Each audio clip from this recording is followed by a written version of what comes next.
What is up, YouTube? My Cowboys family here, bringing you guys the latest update on our very own Dallas Cowboys. And of course, as always, thank you so much for joining us here tonight.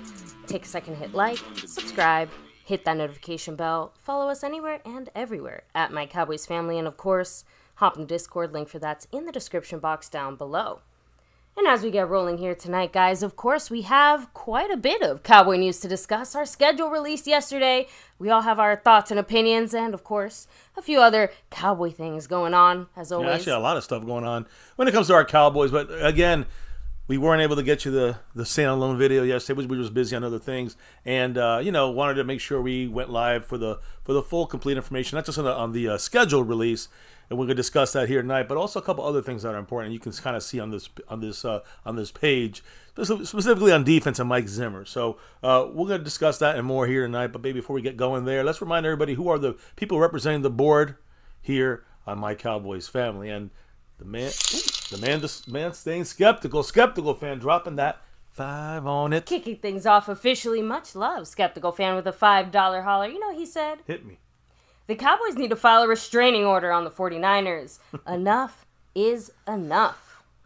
Well, if it keeps going this way, it might have to happen. If we keep losing you know the best restraining order? Jewelry. Hardware. Super Bowl rings. Now, they're still looking for it, even though they obviously are better than us. But yeah, that would make the difference. And look, they're always a bridesmaid, never a bride. So that's a one good thing we can say. It doesn't matter how many times they've gotten there more than us.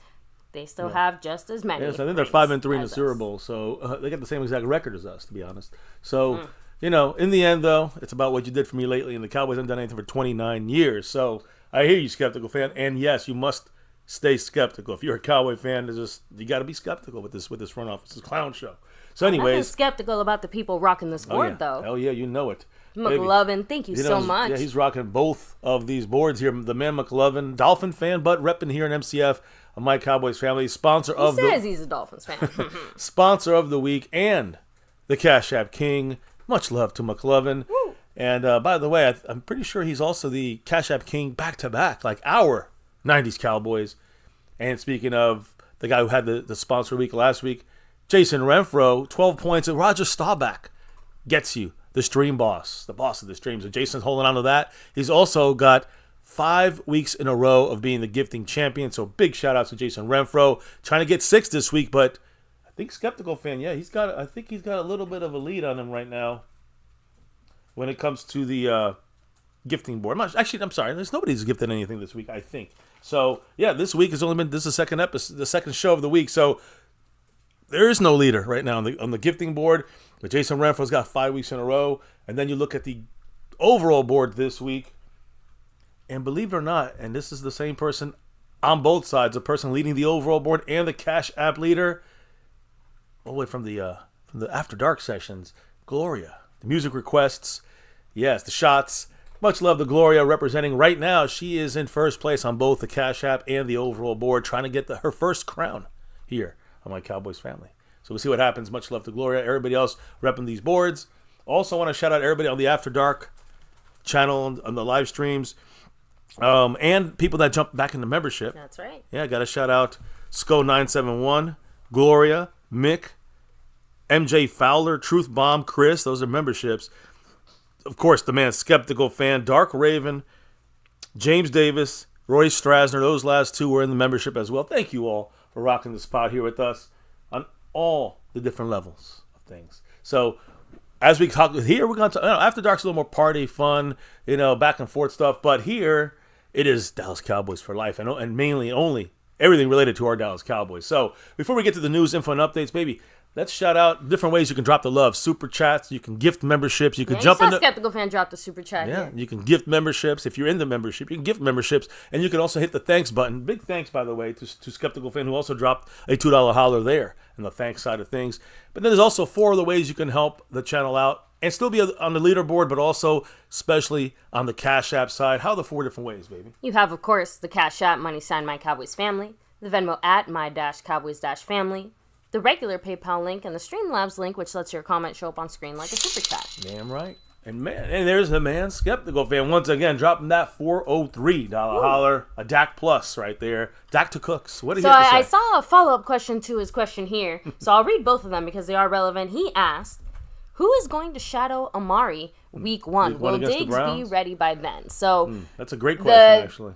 I don't want to say it's the good news, right? Because it's never good when a player gets injured. But the only good thing about the timing of the Trayvon Diggs injury, remember, he got hurt during training camp. So when you look at the timeline of when he's supposed to be good to go, it is around like the June, July timeline where he's expected to be not just good to go, but like 100% released, back to activities. So I fully expect him to participate in pretty much everything training camp related. Like, they might take it easy on him a little bit, but as of now, I don't see why he would have any restrictions. We've heard his recovery is going really well. Obviously, we'll have more updates for you when we get a little closer to that time and hear directly. But yeah, Diggs should be the one covering, well, maybe not necessarily Amari Cooper, but just, whoever their number one is going to end up being. Again, it depends on which. I don't know what Zimmer wants to do yet. Depends on which side we're going to see. Like, is he going to follow? Is he going to be Cowboys with Dan Quinn?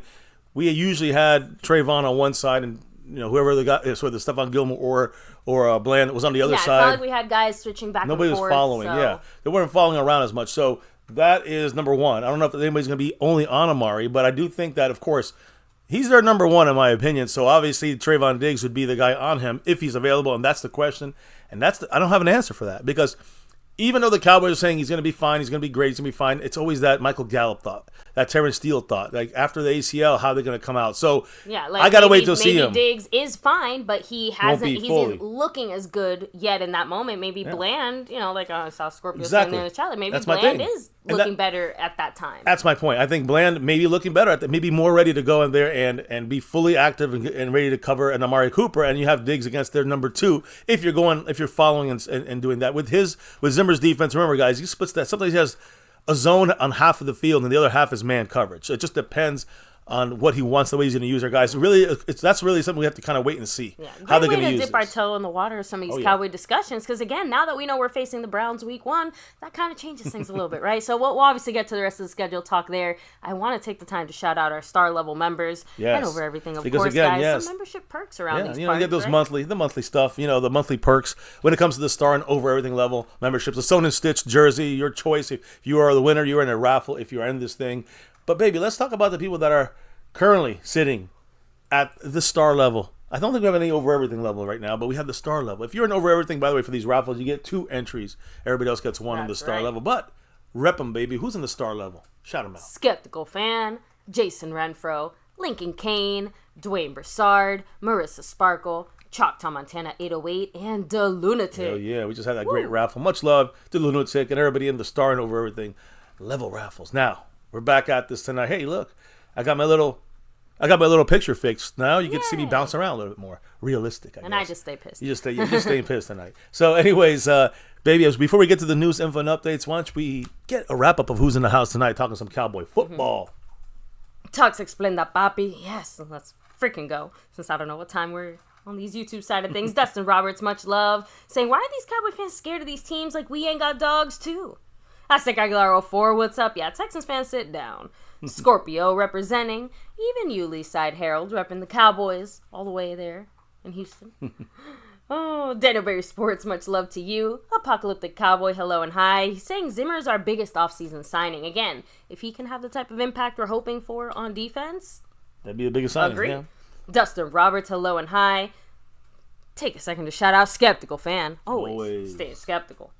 We have John Syme in the house. By the way, I liked your first joke more than the second one, but the second one was funny too. Brandon J, what's up? We have Asmodeus in the house representing. Oh, yeah. Oh, Manuel Trillo, much love. Let me see. Brandon J, of course, Choice Roberts, hello and hi. Let me see. Bruce got the toxic juice. Juan Carlos in the house. I think he was first today, by the way. Jason Renfro, much love. Freedom first, not first. But all good. Rolando Rodriguez, hello and hi, much love. So I think that's everyone here so far. As more people roll in, I'll continue doing some shout outs. But let's go ahead and get the kind of NFL news out of the way so we can dive deeply into our Cowboy stuff. Because I know we're all waiting for that. We'll get those. Everyone knows the schedule, but we'll get to that in a moment. we're going to start off real quickly with some, and it's 2 days worth of a lot of kind of NFL news that's relevant to the Cowboys in the end, and to maybe all of us here in some ways. So, first and foremost, just so you guys know, NFL currently has the media right deals that's going to pay them $110 billion through 2033. Jesus. Through the 2033 season. But the league could also, they have an opt-out option for them in 2030, which means they can opt out of all the deals at one moment, at one time there with all these media channels and media ways, and then charge even more and have kind of a renegotiating the contract, so to speak. Basically, hey, I'm underpaid based on the market value, and I want more. People are saying basically it's the mother of all cash grabs, is what it is. And again, it's kind of like an auction almost. Like the highest bidder gets the new right now. Instead of $110 billion, it's probably going to be like shit. I mean, half a billion. I don't know. We're reaching like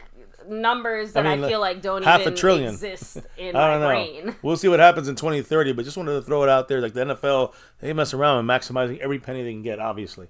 Now, part of this thing, you got to think about the media broadcasting deal they have. What about Fox, who has, of course, Tom Brady taking over the number one spot there? Greg Olson is going to be taking a $7 million salary hit because Tom Brady replaces him as the number one. Kind of color guy there, former player, with the number one team now. So Greg Olson is basically being moved to Fox's B team with Joe Davis instead of being with the number one crew. Yeah, the A team there. So, again, and it's crazy. It's not because he did bad. It's because it's Tom Brady. Because Olson's really, really good. So, yeah, I was going to say, the point is I haven't heard anything negative or whatever, and he's obviously only somewhat recently started out. It's not like he's been at this all that long. So, right. Still, Brady is obviously Brady. How many more people is Brady going to displace out of a job? No, he's done a lot. Now, a very good kicker, but a human schmuck is a human idiot is Harrison Butker, who is, of course, the kicker for the Kansas City Chiefs. And we already talked about what he said the other day. Now there's new reports now because, of things he might have said and other background stuff. I'm going to go through it real quick. But first off, what did the NFL have to say about this? They did issue Jonathan Bean, the NFL Chief Diversity and Inclusion Officer, said this statement on Harrison Butker, quote, his views are not those of the NFL. As an organization, the NFL is steadfast in our community to inclusion, which only makes our league stronger. That's the NFL official statement there. Now, if you hear this thing again, a lot of people saw him giving this was a sexist speech. People also said, of course, it was. I don't know will you qualify this, but some people claiming it's also anti-Semitic because basically he said that falsely claiming that Congress fully passed a bill that stating that something that's basic of the biblical teaching of who killed Jesus could put you in jail. Not 100% true there. Just all those numbers. He's just putting out falsities there. And notice he insulted 50% of the population, and I'm assuming and hoping that the other 50% out of that half of the population, that at least a quarter of that half took it a little personally too. But and my point here is, and I said this before last time we spoke about them, football players they catch a lot of shit if they say Black Lives Matter. Something as simple as that. Take a knee like Colin Kaepernick did, right? But nobody's saying anything. Not many people. There's some people saying it shouldn't happen. It just seems that same outrage isn't the same. When they saying that women, the place for women are at home, being homemakers. To be fair, it's not like you said it in the middle of the football field. Some people would say that there's a difference between some of that other stuff. I agree, but at the same time, why doesn't he just stick to football? Just kick the ball, man. Because that's what they say to the other guys when they are dribble the ball. Just play ball. Don't worry about it. Well, don't be political. Then this is a schmuck here who's making things political. Even people at the commencement speech said that they didn't want to hear a political statement, which is what he was doing. Look, so the real winners in all of this are, I hate to say it, the Chargers with their freaking schedule release video because they trolled the hell out of him. Oh man, that was funny. Sorry. Yeah. So no, but I'm just saying. Look, my point is, women deserve to stay at home, make babies, Jews kill Jesus, and all these other crap that he spread out there. Again. After all this bigoted, sexist stuff, then he said, then you look at his own mother, and she's an accomplished physicist. And it's funny because when I hear Harrison Butker bitching about women should stay at home and be homemaker, that's the best thing they can do. When girls play football, what position they usually play? His position. kicker. Just Very saying. true. Just saying. One last thing I want to say, because he went to Georgia Tech, and I'm hearing this. This is kind of circulating. I don't know if it's all true or not. I'm just going to leave it at that. But supposedly there's a lot of rumors that Harrison Butker, it's a known thing before this came out. It's not like before this that he hooked up with a male cheerleader. He's one of those gay haters, the ones that hate themselves. So I'm just saying I don't know if all this is true, but we'll have to wait and see. It looks like he just caused a lot more problems in his life than making things good. And again, it's not about attacking Christianity because nothing to do with Christianity. It has to do with the kind of the political stuff he was spewing in a place where he was being sexist and anti a lot of things. Let's put it that way. Even though hate to see a woman take his job. That'd be interesting. I would love that. Anyways, we're not going to make this political. We try to stay football, and that is football. I mean, he made it political. We kind of got to touch on it. Now, NFC East, the New York Football Giants, they were picked for the Hard Knocks. Yep, there was only a couple teams. We had talked about it earlier in the offseason, but the New York Giants are going to be on HBO Max, premiering on July 2nd as part of their offseason Hard Knocks training camp. So again, this is the Giants' 100th season, by the way, and it's interesting because the Giants are breaking out a brand new uniform. They're going to wear twice to commemorate their 100 years in the NFL, and it's really going to be weird. They haven't picked the teams are going to use it against yet, but basically it's going to be worn 2 times, and it's going to be a 1933 jersey, which is basically red, white, and the numbers in the middle on a blue. Like the OG original jersey. I mean, honestly, it's weird looking, but it's not bad. The helmet is from 1938, which is, they only had like the little casket. Caps. Yeah, but they were actually red and blue, and that's going to be styled in the same kind of fashion. Of course, there's a face mask now, but it's going to be the same coloration that they used back then. It's going to kind of look like you're wearing one of those old school hats, except for the helmet, except for the face mask, of course. And then the pants and socks, 1925 style. It's kind of like a goldish kind of look. The socks are, again, like the jersey. Red, little striped white, blue, bigger, thicker area, white. It almost gives more Patriots than Giants. But you guys will see what they looked like back in the 1925 to 38 seasons, basically, more or less. So, I wish I could hate it, but I actually do think it's kind of cool. Yeah, it's all right. Look, when we get to our 100th year, we're gonna bust out the chaps or whatever the heck our freaking first uniform was. Our first. We already do that. We do it on the throwbacks. Those are our throwbacks. The one helmet, this one star on the helmet. That's our 100-year look. So we already seen it. So, anyways, Any comments on anything I've spoken about as of now? Yeah, I have to agree with the Smody because that was the first thing I thought of too when he said it. He's like, one of those games is going to be against Dallas. I know. I find it very hard to believe that they wouldn't. Get ready for that Thanksgiving game because, again, I know we're going to talk about the schedule. I did think it was awfully suspicious that we are hosting another NFC East team for Turkey Day once again. So, just they'll get it big, and they're going to bring probably that throwback uniform against the Cowboys. That's my guess. On Thanksgiving. And Dustin Roberts, I agree. True Christians don't judge people or claim to be better than others. Yeah. So that's why I said that. I feel like he was doing a lot of judging. If you heard that and weren't bothered in some way, like even if you agree with the message, is that really the time and the place to say it? To spew it. The same way that people felt like on the football field is not the time and the place to say certain other things, political statements. I'm just saying, like it's good for the goose, good for the gander, right? I don't think college graduation is the time to tell people your degree was stupid. I mean, I don't like him doing that. I personally like that he exposed himself. Now we know what he is. Now we know who he is, and that's fine. I do think he is getting more attention, though. Let's be real, because he's a Chiefs player, and obviously the Chiefs right now are a lot of shit. I've also heard a lot of stuff going on outside. of the Super Bowl. Here's the thing. I've also heard though, and this is a backlash to this stuff, but I've also heard that he's right now got the #1 selling jersey. We know controversy always does that. And we got ourselves another. We're back in the over everything. The man Seabass repping it once again. Much love to the man Seabass. And nothing controversial about it. No way. Welcome on back over everything. Much love, Seabass. Actually, you'll probably be hearing from him hopefully sooner rather than later. Yeah. I know his schedule and our schedule have obviously been very busy, but we definitely need to hear from Mr. Seabass now that we're, the last time we talked to him was pre-draft, wasn't it? Yeah, we're gonna have right the before the post-draft wrap up, and then we're gonna see like the on to training camp talk with him as well. It sounds like so. We got 2 more shows going on here with Seabass. Much love once again, and go Cowboys! Jason Renford to 7 points. Trayvon Diggs.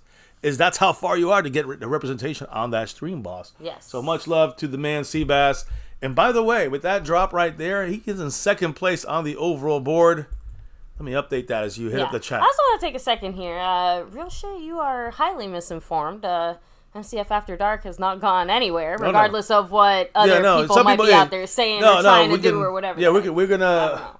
We're not. Just throwing that out there. That's fake news. It's funny. I wasn't gonna stream tonight, but might have to now. So that's all. Just had to throw out there. That's definitely the real shit's part of their little fun. So. Oh, now rolling back a little bit more. John Syme did say, I like Greg Olson as a commentator. Yeah, I don't have much of an issue with Greg Olson. He's there. He's there. To me, he did great. It wasn't he did bad. It's just Tom Brady. Tom Brady is going to stand in the way of a lot of people's, advancements when he's on hired for something like this for how many millions and millions of dollars? Hundreds of millions. He's not standing in the way of the jiu-jitsu instructor. Good point. Sorry, the roast of Tom Brady is still high on the list of things that's currently in my mind. I'm some of those jokes just run rent free through my head, along with the Kendrick Lamar's this tracks. It's been a busy week in the world on that side of things. Now, Apocalyptic Cowboy also said, free speech and diversity of thought is important whether we agree or not. America, baby. And I agree. But I also feel like a skill that has been lost in this modern day and age is knowing when to shut the fuck up. Well, here's my question. A lot of people don't know when to shut the fuck up. Who said that, by the way? That was Apocalyptic Cowboy. Well, my only question is, do you have a problem with, Colin Kaepernick taking a knee? That's freedom of speech. See what I mean? People's opinions sometimes change when you start thinking, oh, but I don't like that. No, it's either one or the other. You can't have it both ways. Facts. That's all. I just want to make sure we all see it clearly. Yeah, without hypocrisy. Scorpio, I'm one of those people. But we'll get to that in a few minutes when we discuss the official schedule release. Yeah, it's ready whenever. Well, yeah, we don't have. Ready when you're ready. I was just checking to make sure the chat was good. Yeah, we're good. All right, so let's keep it going because now we're getting to the official release. Now you guys know it happened yesterday, 8 p.m. Eastern, and we're gonna break it down here. I'm just gonna put it up on the screen so you guys can see it. And then we'll discuss it in more detail here in a moment. As you can see here, week 1, we're getting the Cleveland Browns. We're in Cleveland for that opening game. We knew that already. Week 2, we're at home, opening the season at home opener, at home against the Saints. The following week, a tough game there against Lamar Jackson and the Ravens, but we're at home. Then we go 2 road games there, week 4, week 5, at the Giants, which that is a Thursday night football game, and then at the Pittsburgh Steelers, which is a Sunday night football game. And now week 6, we're a month and a half in the season. We're going back home, and we're playing Detroit, the Lions. So again, some tough games. We'll discuss it. Then we got the bye week, a little breather, a little earlier than we usually get. I think we usually get 8 or 9. I was gonna say the bye week has fallen around my birthday for the last 4 years. But this is actually the earliest it's been. Yeah. So by a little bit, but it's like week 8 and 9 usually was when they hit. Now it's week 7 for us, so it is what it is. Now, back to the road we go. After that home game against Detroit and a bye week, on the road to a huge game against the Niners at San Francisco, a Sunday night football game. Then you're getting the week 9 again at the Falcons in Atlanta in the Dome. Week 10, back home against the Eagles. Big one there, of course. The next week, I know Eastside's jerking here. Week 11, we got the Texans in Big D on Monday Night Football. I was thinking that might be Thanksgiving game. Nope. Following that, we are back on the road for just 1 week. There, you can see a big. We kind of have a lot of home games in that stretch here because we got the Commanders on the road in their shitty stadium. Week 12, week 13, we are back home for Thanksgiving against the Giants. That would be their throwback. Throwback, the 100-year anniversary, Jersey Day, who knows. But that'll be the Giants there on week 13. Week 14, we're at home again against Joe Burrow and the Cincinnati Bengals. This one's on Monday Night Football. And then you got on the road here in December at the Carolina Panthers. Cool, good with that. Not that cold there. And then the week 16 at home against the Bucks. Week 17 against the Eagles. And the only really cold game we have on the schedule at Philadelphia, week 17. And then week 18, time and all that stuff, date and time is to be announced. It's always could be moved Saturday or Sunday, but week 18, last game of the year, at home finally get to end at actually home against the Commanders. Now, we'll talk about this. I'm sure everybody has a lot of opinions, but I want to throw out some facts, some stats, some numbers about this schedule you see in your face here. Number 1, In the NFL, the teams with the most primetime games, we are tied for number one with 6. All right. The Niners, the Jets with Aaron Rodgers, and the Cowboys have 6 primetime games. All right. A bunch of teams have 5 primetime games. The Lions, the Packers, the Chiefs, the Bills, the Bengals, the Rams, the Dolphins, the Ravens, and the Eagles. Honestly, outside of the Green Bay Packers, every single one of those teams is currently hot right now. A team that's good. That's the easiest way to say it. Whether it's hot because, they're doing good, or just hot because they've recently, the fan bases grow and change and things like that. So I'd say all those teams are currently competitive. Yeah. Now, as far as miles traveled on the schedule in the NFL, the Chargers traveling more miles than any other team right now for this year, and the Commanders are traveling the fewest. Okay. It makes sense with the Chargers. I feel like a lot of the West Coast teams end up higher on this list just because of the fact that there's not as many teams out. The Chargers, the Dolphins are next. We're going to get them international. That's going to add to this. Good point. Chargers, the Dolphins, the Seahawks, the Patriots. Surprised the Eagles aren't higher up on that list. The Niners, the Rams, the Raiders, and then the Eagles. And we're all the way down about 20th here. 18,293 miles. Number 1 was 26,000 miles from the Chargers. The least was 10,550 miles from the Washington Commanders. So they're basically staying in their own backyard for half their games. All their games are just right in that region. Well, so think about it again. New York and PA are not very far. You can get there on a short little road trip. Yeah. So again, when you look at the the different, I guess I don't know here. For the Cowboys, it's not really a big travel. We're below the average of travel. I was gonna say we usually end up hitting the road a little bit more since we are kind of the redheaded stepsister of the NFC East, being all the way in Dallas while everyone else is over up on the East Coast. So we've always ended up being one of the teams that travels on the more side usually. So this is a pleasant change. A little bit off the top 10 list. What division is it that we're playing? AFC this year? We're playing the Central. Or not the Central, the North. I say Central. But the thing is that the Browns, relative the Steelers, to Dallas, though, that's not as far as others. So that's what I'm saying. Like, we're traveling to Cleveland, that's not as far as going to Seattle. Well, that stuff that would be the NFC. But that's also a big part of it too. I'm just using that as an example in the sense. You can see the teams that we don't play in our division. The the Panthers, the Buccaneers. You said we don't play Seattle this year. The Texans. These teams are all the Falcons. They're all really close. The Saints. They're all close. I mean, I know some of them are home. I'm just saying the options were going to be we don't have to travel that much anyways. We kind of knew that. So anyways, 4 primetime games for us. But you look at it, it's the Cowboys. Let me put it this way: primetime game. 6 primetime games for us. But on Fox, there's a thing called Fox's America's Game of the Week, which if you don't have a game in your area, that's the game you're going to see. That's basically the national televised game, unless there's you're in Arizona and you're out of the blackouts. You're in the zone where they play the Cardinal game. You don't see the Cowboys, but America's Game of the Week is the best chance to watch your team. The Dallas Cowboys be on your local channel on Fox, and the matchups that you're seeing here for 2024 that are games of the week. America's Game of the Week for Fox. Week 1, as we knew, with Tom. Remember, that means we're going to get Tom Brady and crew. That's right. We get him 4 times. That's twice as much as the teams that have the 2. Basically, a bunch of teams have 2 America's Game of the Week on Fox. The Cowboys have 4. Week 1 against the Browns there is America's Game of the Week on Fox. We got that Saints game there, but then we got the Ravens game, which is also America's Game of the Week on Fox. So as long as nothing's blacking out your broadcast, we're gonna get those games right there. Browns Week 1 and Ravens Week 3. And going down the schedule, you're going to these are the bigger matchups here. You got the Giants, of course, and Thanksgiving. That November 28th game, that is America's Game of the Week, obviously, Thanksgiving there. And then you get the Cowboys one more time, and it's not a surprise, at Philadelphia, Week 17, at the Eagles. So that's kind of where we're saying on Fox, the major games, major broadcasts. Those are the ones that you can, you're probably going to get not just those 6 national televised games, but most of us are going to get those other, 4 Fox games of America's Game of the Week. So does anything immediately stand out to you when you look at our schedule as far as okay, I guess we'll get to that in a second, I guess. Yeah. And so another thing, I want to also make a couple other comments here, some facts and stats here, but the Cowboys are playing multiple games on Monday Night Football and Thursday Night Football this year. We've only done that one other time in our history. All right, only the second time in franchise history we've done multiple Monday night games and multiple Thursday night games. What was our record that year that we, by any chance? Do we know? Okay, not just wondering. If remember, a lot of times they only had, I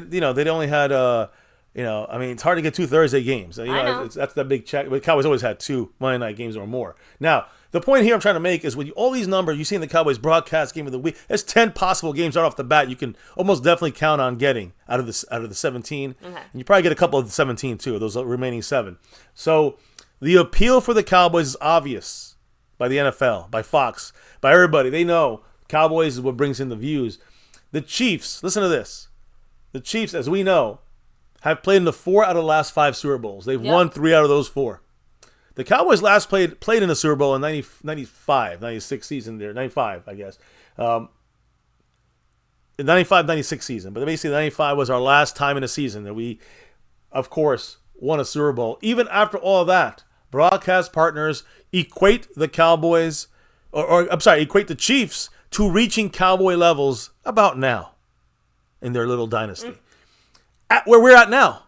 To them to reach the Cowboy level, they're just reaching it now. In fact, the NFL executive said, quote, as far as doling out the Chiefs games, they're Cowboys level assets now. So they're saying that the Chiefs finally hit like that top spot, which is the Cowboys. Yeah, that's why Jerry Jones don't care as much. He wants to win, but he wants to make money first. And as long as you're basically still bringing in as much money as the Super Bowl champions, and what does he have to do anything for, really? Jerry Jones, right? Yeah. I mean, it's going to be interesting to see as well. One thing that has surprised, I think, people still outside of the Cowboy fandom, of course, is, hey, how do the Cowboys continue to stay relevant? How do we continue to, have such loyal, dedicated fans and so many of us, too, right? Like, can the Chiefs hold on to that same level of, quote-unquote, greatness, even when their star begins to fade? You know what I mean? Because that's the one thing. Love it or not, we are here, aren't we? Like, I don't know how many Chiefs fans are still going to be here, if/when that day comes when, their star is not as shiny. So, now, Jerry Jones is right here in the chat. Now, he's saying we're going 17-0 this season. No loss on profit. It's looking like another great year of making money. That definitely is going to happen for Jerry.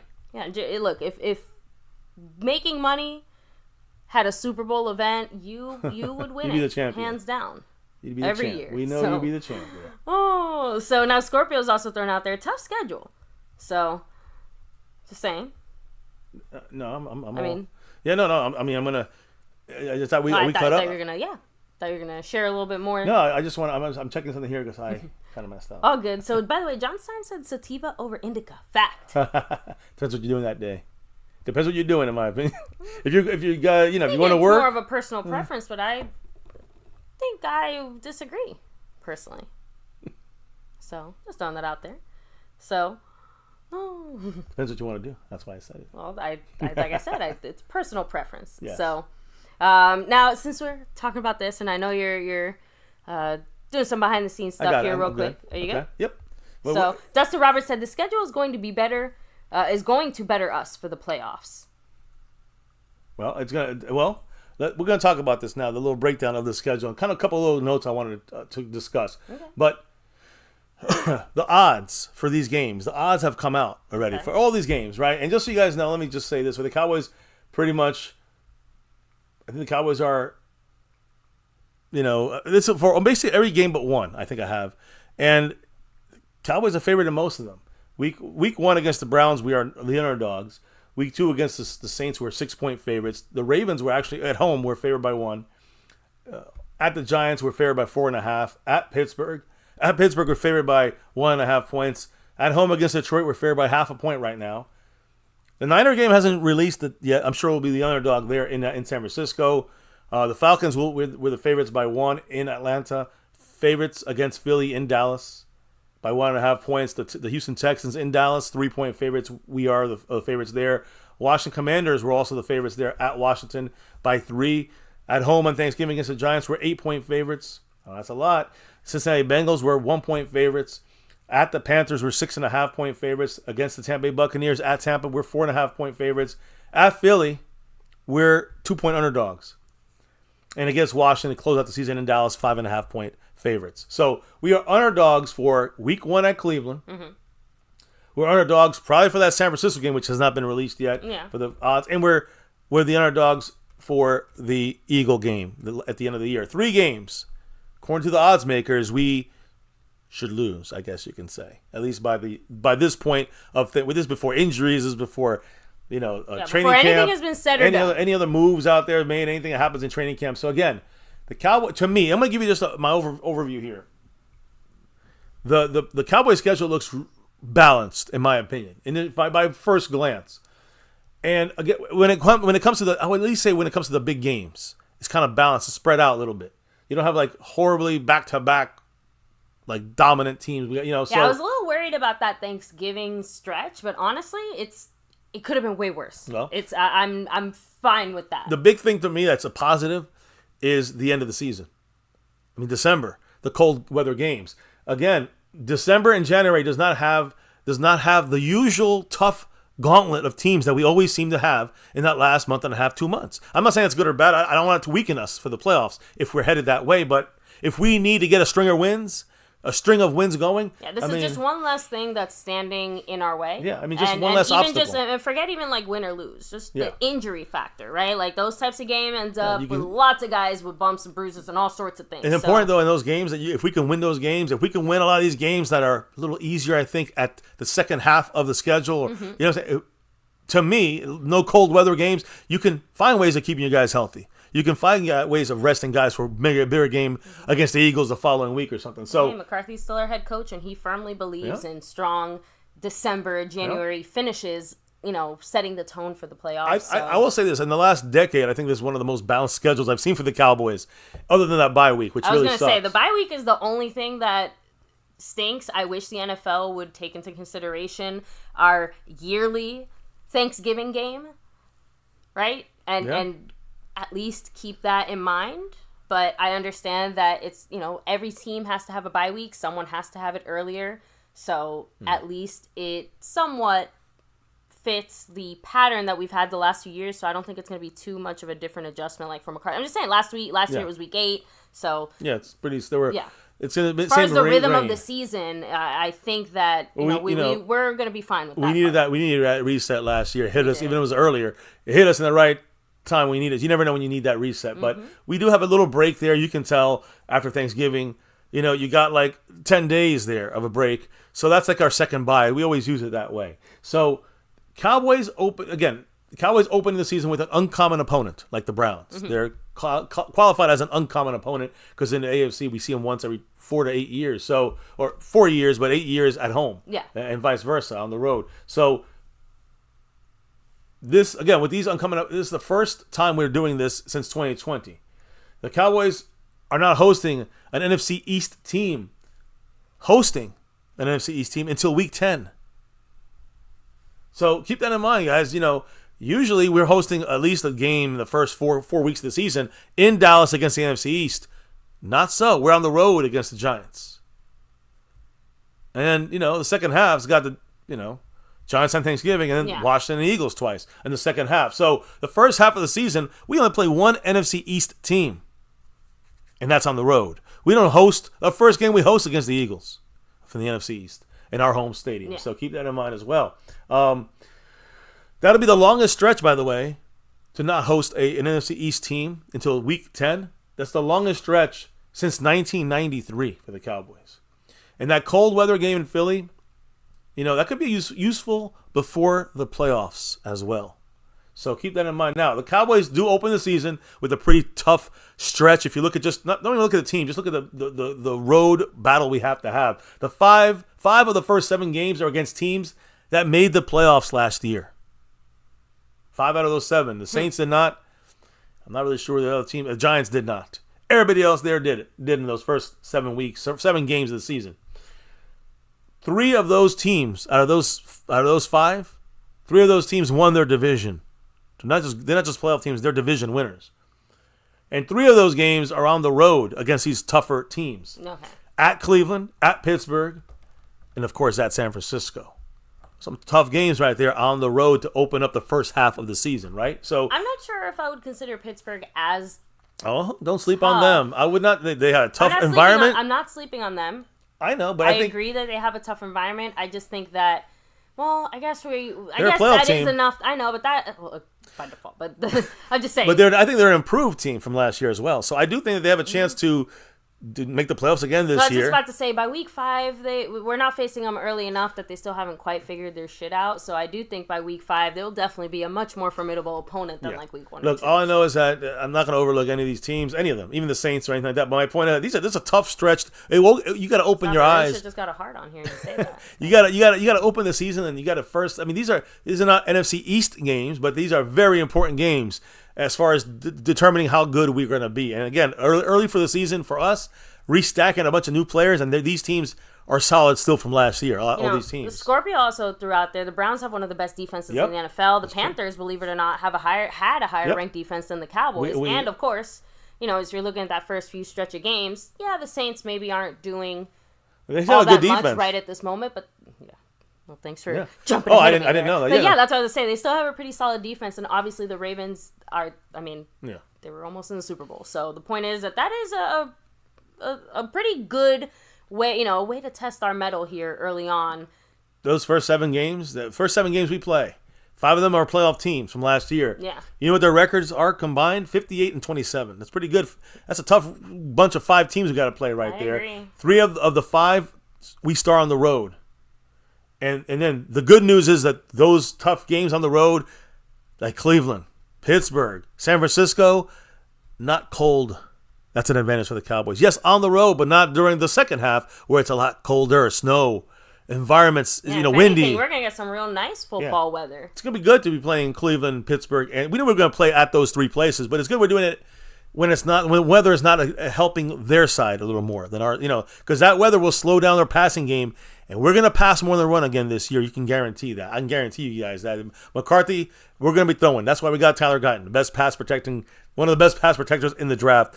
That's why we're going to throw a lot. And if we got again in the playoffs, that could be the problem for us. That could be the problem for us in the playoffs if we got to throw, and we're in snow all of a sudden, and we're not used to it, right? But obviously, we got tested in that last year against Buffalo. It didn't help us. We lost, and we didn't really do. We lost in the playoffs in our own comfy little stadium. So fuck all that weather shit. Not sure if our run game as well this year is even up to the challenge. Yeah, we have genuine questions, so we'll see. So again, finishing up the kind of the schedule here. I do have a little bonus, little content about how the Cowboys made their video for this. But the second Monday Night Football game, that second one, is a good break for the Cowboys. It's a good kind of and I'm talking about the Bengals game after Thanksgiving. We got a good little break there. That's again like our second bye week. We have 2 Monday games. We have 2 Thursday games. Which is, again, hasn't happened but once in our entirety of our team in 75 years. That Philly game at Dallas, that game is 3:25 of Central Time, but that's on CBS. So Romo's doing that game. Interesting that they switched on that one. They traded that one off. That Bucks game, it's on Sunday Night Football there, which is kind of, I don't know why they put the Bucks on Sunday Night Football. I guess they picked us for that game. You got to get that money. And then there are 4 scheduled early games for the Cowboys in a row. Can you spot it? I think they are, aren't there? 4? Let me see. I'm sorry, not in a row. But there's 4 games at noon for us. Okay, I was going to say, I was looking, total. I'm like... Not in a row, not in a row. Am I being punked? No, that would have been... I was thinking, like, wait, did I see that right? No. But no, okay. 4 1 o'clock games or 12 o'clock games if you're in Central Time there. So again, just, just a couple tweaks, a couple notice observation of the schedule. Didn't we have only like 1 o'clock game last year or something? Yeah, like 1 or 2. Not many last year. From weeks 4, 5, 6, 7, 8, 9, Cowboys play a game in Dallas at home 1 time. And you can see it right there because it's obvious with the colors. After that Baltimore Raven game, the Giants, the Steelers, bye week, the Niners, and the Falcons, the only team that we play at home is the Detroit Lions.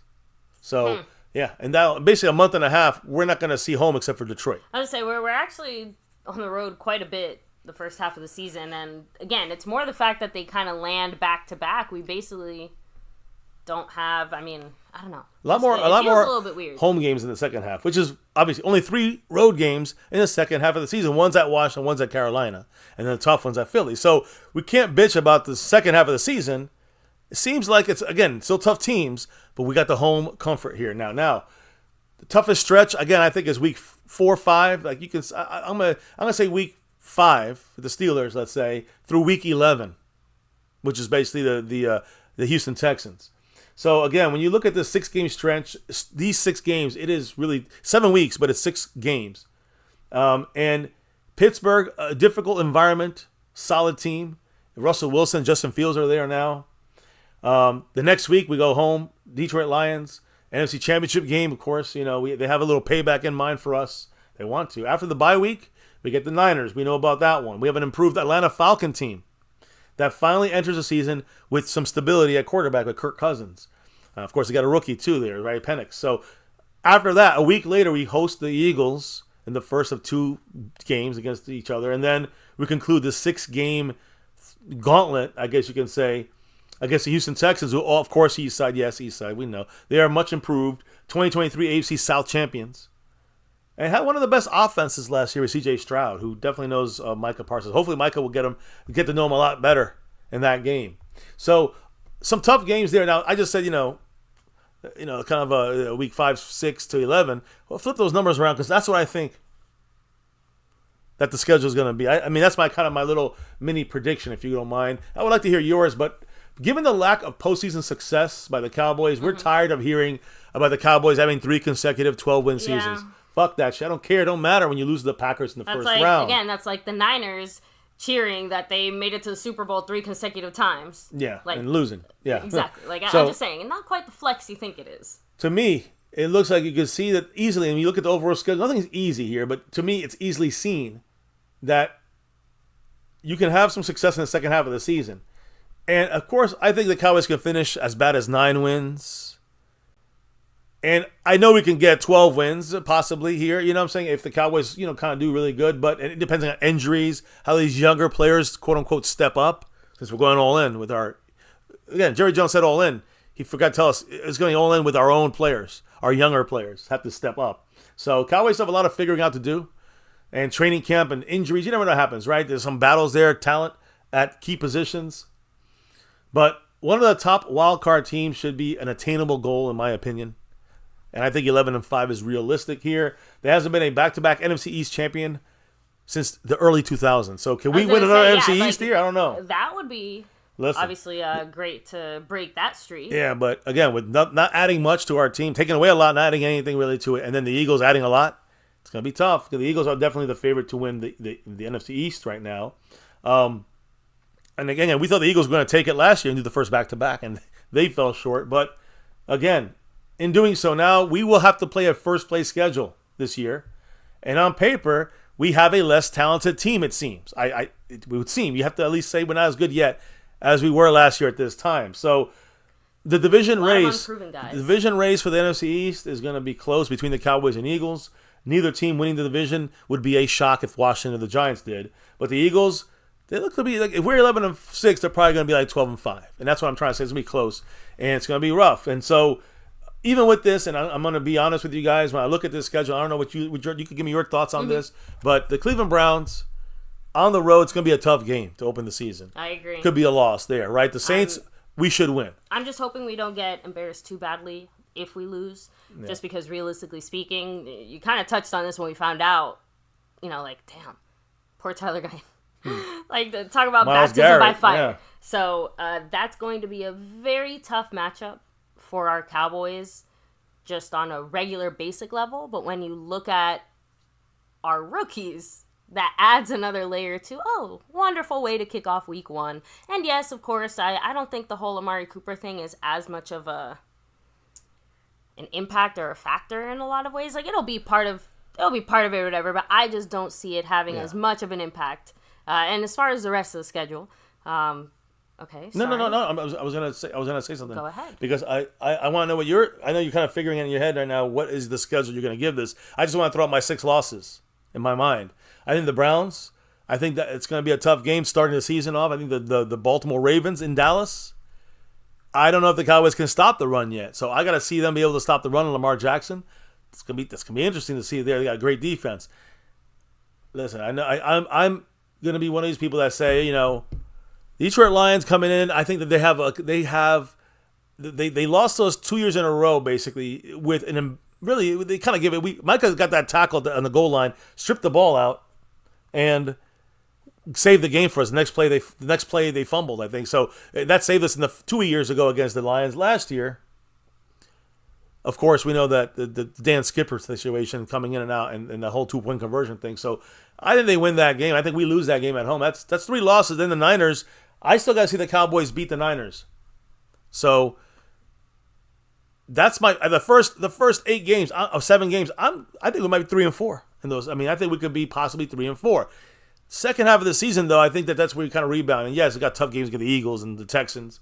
Thanksgiving and all that. And I think that we may slip. See, I always think the AFC teams always give us trouble because we don't know them. So the Cowboys always seem to have trouble with the Bills, the Dolphins. Remember last year? And some of these other teams that are from outside the division or outside of the conference. We might follow the Bengals there, beat the Panthers, beat the Bucks. We lose to the Eagles on that second one and beat the Washington Commanders. That's 6 losses. 11-6 is very feasible here. It would not surprise me if the Cowboys go 10-7. And would not surprise me if we pull, if we stay healthy and kind of have a couple good, lucky, game here or there. That short yardage difference of Zeke, maybe. I don't know. Maybe we end up 12 wins, right? 12-5. What's your thoughts breaking down this thing, baby? I mean, when you look at these, the whole kind of schedule, that's why I was kind of buffering for you. I mean, it wasn't. I guess I agree with you. How about that? Since you Any quick thoughts? You think 11-6 is realistic? Yeah, I think it's realistic. Outside of that, I think, I could see us losing. There's always that one team. You don't really expect it. And I'm going to agree with Scorpio here. I have a weird feeling we're going to lose to, like, the Panthers or something like that. Just because, again, especially, again, look at the timing of it. December football. Obviously, at least we have a full week of rest after that Bengals game, which is the one nice thing, right? 9, 10, 11, 12. Yeah, I did my math right. So that's the only thing that really sticks out to me. Other than that, you kind of touched on everything else. Yeah, I mean, listen, like we can lose to them, and we could beat one of those ones I said we could lose to, right? I mean, we can beat the Niners, we can beat the Lions, we can beat the Ravens, the Browns. The Eagles on the road, what I'm saying? We can flip a couple of these. So, yeah, there could be a couple upsets, and we can have a couple upsets as well. Exactly, Azteca. Like one of those, like the Cardinals game was, it'll end up being this weird trap game. And not so much a trap game, but I call it a trap game because usually what happens, we trap ourselves. It's not even like other teams getting one over on us. It's usually us, butt fumbling it somehow. Yeah.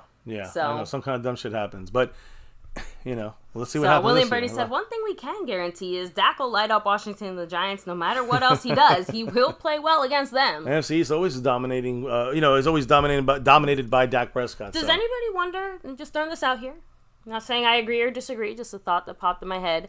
Do you think that Dan Quinn being familiar with Dak Prescott might lead to Washington maybe knowing a little bit more of our offensive tendencies? Maybe they do look a little better against us? No? Yeah. No. That's a good.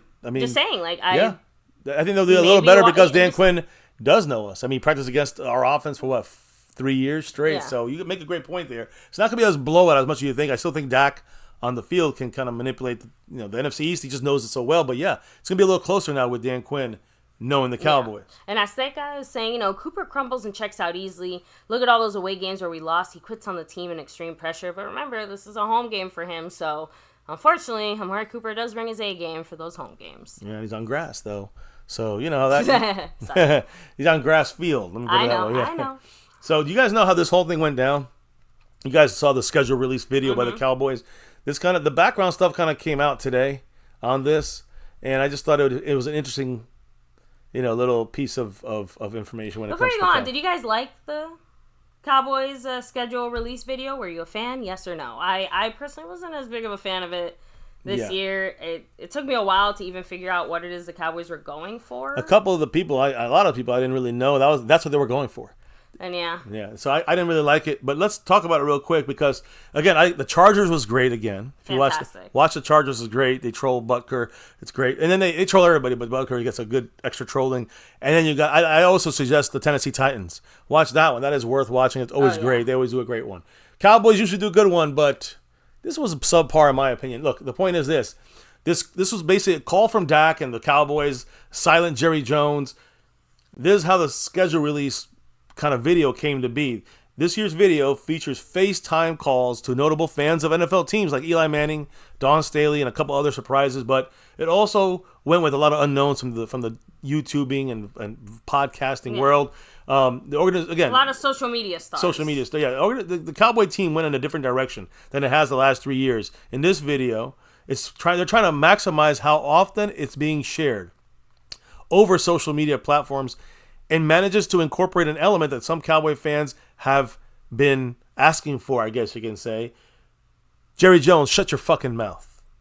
So he shut his mouth, at least for this. And it was harder than you thought, than you guys think. Why? Because I got a little background info on this. But again, he did not say a word in this video. He's always a star. Right. He's always a star of the show, right? But the premise is this. You're a fan of another NFL team who's told that... So these people were told that the NFL would like to include you as part of a documentary on fandom. So they saw NFL ring on their phone. Okay. And that's why they picked it up. Oh, and so they were like, okay, we're going to get a call for this film that they're doing. Okay. A documentary. So the filmmakers reached out on FaceTime for an interview. When the phone rings, then you saw, well, basically you saw what you see on our thumbnail. Right there at the lower left of your corner of the screen there. Jerry Jones, Michael Irvin, Dak Prescott, cheerleaders, Rowdy. There's another one that had... Yeah, so there are a few different combinations of basically, Cowboy players, cheerleaders, Rowdy, famous Cowboy people. Couple basically setups, just sitting there, dead silent, quiet, staring at the camera, doing nothing. Yeah. Like, that was the whole... Yeah, that's the premise there. So, again, when the phone rings, you saw them sitting there just staring at you, right? Now... There was two groups. One group was Post Malone, Tim the Tap Man, Rowdy, and two Cowboy cheerleaders staring at you. No one moves. Group two was, you just saw it there, Jerry Jones, Dak Prescott, Michael Irvin, Rowdy, and the two cheerleaders. No words are spoken. Those are the moments the Cowboys wanted to try to capture the raw initial reaction, no matter how it went. And they kept a couple of them, right? So, like Brittany Johnson said, quote, "The hang-ups are pretty funny. The team, that's by the way, the Cowboys director of social media, Brittany Johnson. She says, the hang-ups are pretty funny. I think they're just overwhelmed." So, again, there was a lot of confused, loyal, everyday fans of other teams throughout the video. And, of course, they brought in the celebrities to kind of bring it, to the Jerry Jones level of things, right? The Cowboys are hoping, believe it, this is what Charlotte Jones saying, all right?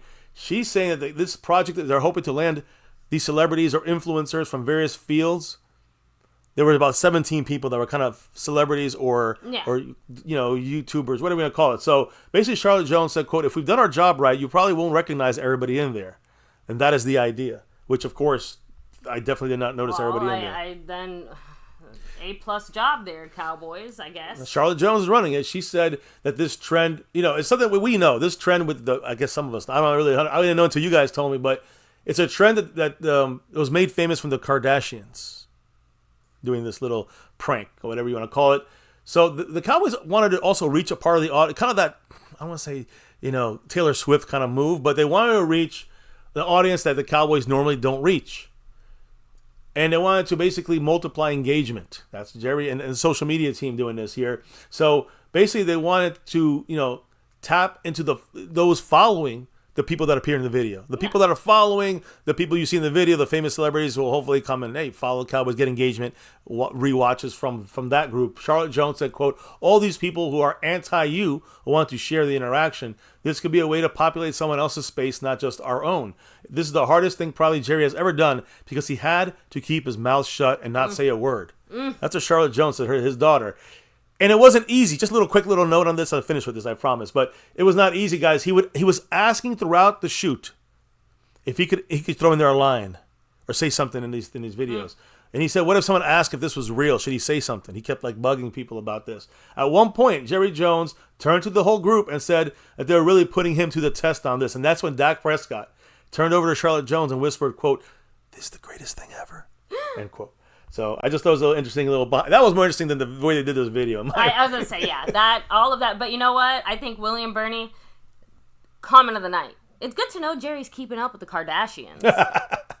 Dropping that little clown emoji. Because, basically that's what it feels like. Like, Jerry said, hey, what are those Kardashian girls doing right now? Let's do what they're doing. 15 years late, but all right, yeah. So, burn bar. That's... I think any of us would jump at that chance, but maybe not so much for the beautiful, wonderful lady that she is/was, but, who wouldn't want a slice of that pie? That's all I'm saying. So John Stein said Jerry only answered the phone because he thought it was a free agent calling him, because that's how it's supposed to work. Yeah, they got to call us. They got to call us, and then they got to beg to be on our team. We're that star. Oh, man. Sorry. That was a good one. So there you go. That's how that video went down. And as far as the schedule, guys, I do want to say there was... It says a lot about how boring that video was. That the more interesting part of it was the fact that Dak was excited that Jerry could shut his fucking mouth. Yeah. So Netflix is going to be broadcasting 2 Christmas Day games. The Cowboys are not one of them, thank goodness. And they're also broadcasting at least one holiday game each year through 2026. All right. This is part of a 3-season deal they struck with the NFL. We talked about it last week. So their Christmas Day schedule is going to be the Ravens at the Texans and the Chiefs at the Steelers. They're staying in the AFC over there on Netflix. So, but I want to also throw in there, let's throw back Jerry Jones in the house. Why? Netflix is teaming up with Skydance Sports and NFL Films. Mm-hmm. It's coming up soon, guys. A 10-part documentary series about Jerry Jones and his journey in transforming the Dallas Cowboys franchise. This is all about Jerry Jones and how he fixed the star. Even though the last 29 years, he's damaged the star. So this 10-episode series is going to explore America's team through never-before-seen footage and interviews with Jerry Jones, as well as some of the all-time great players in Cowboy history, that played, of course, under Jerry Jones's time. Now, Netflix and the Cowboys are also doing another project, the recently announced series America's Sweethearts, Dallas Cowboy Cheerleaders. Remember that show went off? Now it's back on. It's going to be on Netflix. It's going to come soon here. Basically, that's one of the many projects Jerry's got going on. Also, of course, remember AT&T Stadium, the location of the Jake Paul versus Mike Tyson fight. That's going to also stream on Netflix. So Netflix got 3 different projects related to Jerry Jones and the Cowboys, basically. So there you go. You guys the Cowboy fans might have to get Netflix out there. It might be coming sooner than you think. So now that we're finished with Jerry and the schedule, what else went down? Well, let me get to some of the players and the coaches here as we wrap it up. Have any comments? Mm-hmm. Make sure you guys let us know if you want to have a comment, highlighted. You can drop the love. There's different ways you can do that. Any quick thoughts maybe before we... So William Bernie said, I wish we could put more effort into getting a championship game instead of some silly hype videos. Agreed. So I said, I saw the first 10 seconds and said, nope. Schedule release video was whack. Yeah, I just wanted to retweet that to see what you guys thought. It wasn't a good. Even Jerry being response. Quiet, I don't think makes up for the lameness. I get what they were going for. I just don't think it landed. Agreed. Especially when you see other teams do theirs and execute it well. Let's be honest, this isn't even the teams themselves turning it. This is absolutely each team's media department, which is why Charlotte obviously was so proud of her little media baby in that Cowboys schedule release video. So William Bernie, I honestly am getting a little frustrated at how many different subscriptions and things you need just to watch your team. Realistically speaking, you need ESPN for those Monday night games, right? You need now Amazon for the Thursday night games. God forbid there's a freaking Friday game or who knows what else. Those are all the weird ones, right? Of course, in order to get your NFL package or whatever, because your team... Sunday ticket, yeah. You got to pay the Sunday ticket. Or hope that your game is shown locally, or suck it up and go out to a bar. Either way, it's going to cost. Because you go to bars, you're going to still buy food and drink a beer or two, and you're going to be spending the same amount as you would if you were at home, getting the same Netflix package or getting the same... And can you imagine? It's Christmas morning. You want nothing more than to turn on your TV to watch your football team play. And then Netflix is like, oh, I'm sorry, we can't show it to you because we suck at showing live events. They've gotten better with their streaming broadcast. Better. I wonder if the Tom Brady roast wasn't a practice for some stuff too. I definitely think they have they had other things as well that failed in the beginning, but they've gotten better. I will say at that. So hopefully they keep that direction. Now let's get back. Forget the schedule. Let's get back to 100% Cowboy type football. And let me just finish up a couple little important notes here. Sean McEwen, one of the few guys the Cowboys still have not, one of our former Cowboys that are not signed anywhere in the NFL. He signed today. Sean McEwen, tight end. He signed with the Detroit Lions. they released Isaac Rex to make room for Sean McEwen. Sean McEwen now with the Detroit Lions. So, hey, it'll be a rematch there in week 6. I don't know. Another guy that we talk about a lot here is he's still a free agent, Stephon Gilmore. What's the update on him? Well, Stephon Gilmore posted on his Instagram, and it kind of was like, made me think a little bit, and then said, oh no, he's probably not going to the Cowboys. We kind of knew that. Yeah. But it sounds like he knows where he's going to go to now. And it's not announced yet, but he posted a picture of him in a New England Patriots uniform, like he did in the past. And that's all. That's all that was in there. It's just, so that tells me he's going back to New England. It's a matter of when they announce this thing. So, no Stephon Gilmore. It sounds like he's going to New England. We'll see what happens when it's official. Micah Parsons, by the way, you see some of our videos up there. We posted the shorts. Micah working out now at Dolo's Fitness in Brooklyn, New York. Again, looks like he's ready. He's obviously, back from Japan, gearing up for the OTAs, which is coming up on May 21st, guys, next Tuesday. Now, one other note I want to touch on here when it comes to our players. Let's go with the QB, Dak Prescott. Adam Scheffler said there's still a lot of work to be done regarding a contract decision when it comes to Dak. He said, quote, Dallas and Dak have not made any noticeable progress towards a new deal. So just an update on that. You got it. I mean, we keep hearing, I don't want to say conflicting reports, but it seems like there's no worry on either side. No, and not just that, but the lack of progress. Everyone seems cool as a cucumber here. So honestly, it kind of feels like a regular day in Dallas. Like pre-planned, but clearly at some point discussions were had because Dak is chilling, the front office is chilling, and the front office has also made it clear that they're fine with Dak, things as they are now. Yeah. I mean, and Dak said he's fine with it. Everyone's cool, so we'll have to wait and see how our cap is as cool with it.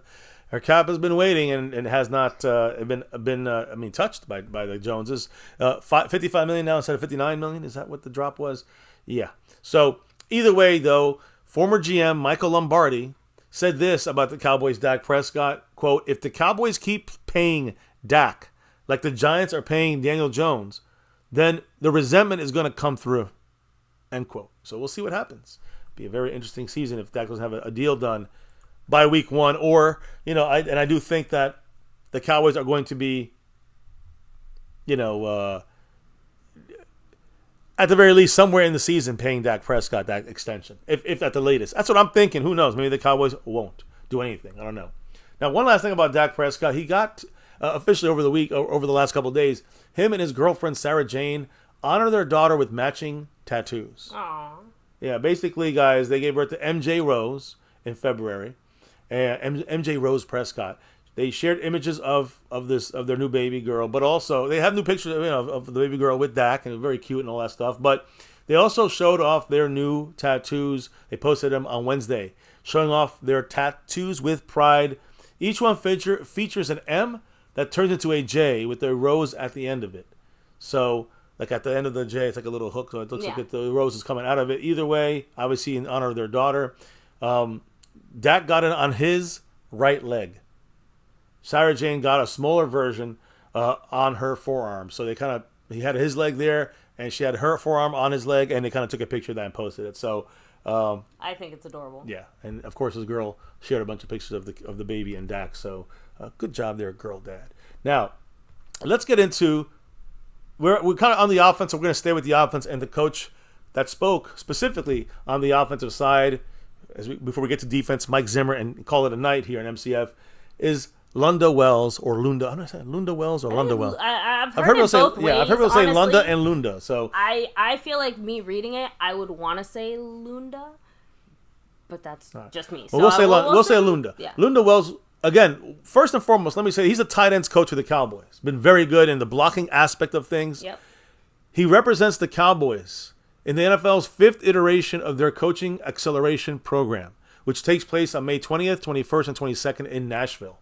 So Lunda Wells is now going to go and represent the Cowboys there. 27 coaches across the NFL were nominated. So big time congrats to Lunda Wells. Deservingly so. When you go to this accelerated program, it usually means you're going to be like an offensive assistant coach, an offensive coordinator sooner than later. That means you're ready to take that next step. Mm-hmm. So keep an eye out for Lunda Wells. He's one of the better coaches, especially at the tight end spot right now. So what did he have to say, baby, when it comes to, a lot of the, I'll say this, when it comes to our tight ends, but specifically we speak about Jake Ferguson. What do you say? Quote, the great ones play consistently on a high level every year throughout their careers. The Jason Wittens of the world, the Kelseys of the world. So you want to be able to chase that consistency and play great every year. I think that might be one of the things that he's focusing on. Hey, can anybody do it 1 year? Or, hey, anybody can do it 1 year, but can I do it every year? So, and a few questions were also asked about John Stevens Jr., right? Yeah, he was one of those that batch of like 4 guys that all had that an ACL. Yeah, but he was important because he was knocking off Peyton Hendershot, and then he got hurt, tore his ACL in the same day as DeMarvion Overshown did in that same game. So John Stevens Jr., he is a guy, a tight end that's going to probably be coming in here as our 3rd guy. Don't sleep on. He was doing great. He had an impressive first training camp, and to me, as long as he's good doing things here, and can get on that field, he will be a guy who makes the 53. Lunda Wells said, "quote He's ahead of schedule." So that's very important there. Very good. But you have the full quote, baby. Yeah. Hit me with it. I think he's ahead of schedule physically. He's been working his behind off with Britt Brown all season. And one of the best things that happened for him was God took away his legs to force him to get into the weight room and build that upper body strength. If you look at his physical structure right now, he's built pretty good. Right now going into year 2, his biggest attribute is his athleticism, being able to break the field vertically. He'll stretch it. He understands route details, how to get in and out of breaks, and he's tough, which gives him the added ability to develop as a blocker for us. His skill set in the passing game is going to be really good for us moving forward, and I'm excited to get him back on the grass and get to work. So that's the update there. Another injured guy there, and John Stevens Jr., who, looking forward to seeing him, maybe getting him more than just, a preseason and a half game in there. So hopefully he's back also on the field from that torn ACL. Now, talking about the offense, let's switch it over to the defense real quick and start with Osa Odigizua. Now he's a 3-tech right now, the starting 3-tech for the Cowboys. You see him here, number 97 at the bottom right, and Zimmer's got plans for him. But hey, listen, Osa was on the Up and Adams show with Kay Adams this morning, and was asked about his teammates, that are still needing a contract to get paid. Dak Prescott, CeeDee Lamb, you see him in the picture here. Micah Parsons, heading into a contract year as well for Osa this year, right? It's his 4th year. What did he say about this, baby? The way I see it, they're going to let everyone do what they've got to do this year and then let the chips fall where they may. Everyone's got to perform at the highest level in order to get to where we want to go. So he wasn't really, it sounds like to me, based off the quote, he's kind of just saying, like, I understand it's up to us to step it up and do our jobs. Yeah, we want to jump any of those guys who get paid. We just got to be better. So, no, just saying, I like that mindset. So, Osa also said that if the team, wins it all this, year, he mentioned that players that are left in free agency, that the team knows how to supposedly find that talent, and we know how to draft. Trying to replace those players that left in free agency. I think that's what, he was saying that, Yeah, and kind of reminding everyone, like, hey, people had doubts about Tyler Smith when we first drafted him, and obviously look where we're at now. So, Again, I have to admit, I wonder if that Tyler Smith move isn't another reason why so many people are maybe happy about our first few picks. Like I said, it's our picks themselves are actually not the thing that seems to be bothering people now that the dust has settled, right? It's the lack of free agency moves. That, to me, I think, is the bigger issue problem. with the Cowboys, fan base or so. And he also said that he just shared strategies for maintaining mental health, strength. Even with the rigors of his lifestyle. So, what do you say about that, baby? You just said it. Oh, okay, sorry. He said, quote, "You are worthy of happiness, you are worthy of peace of mind, and you deserve the best.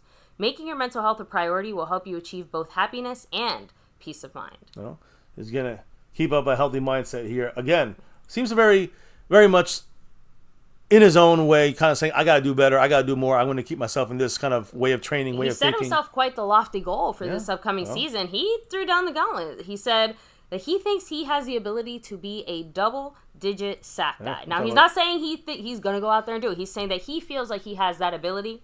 Adding in their quote, definitely seen growth last season, but there's so much left on the table. So he knows he can do more.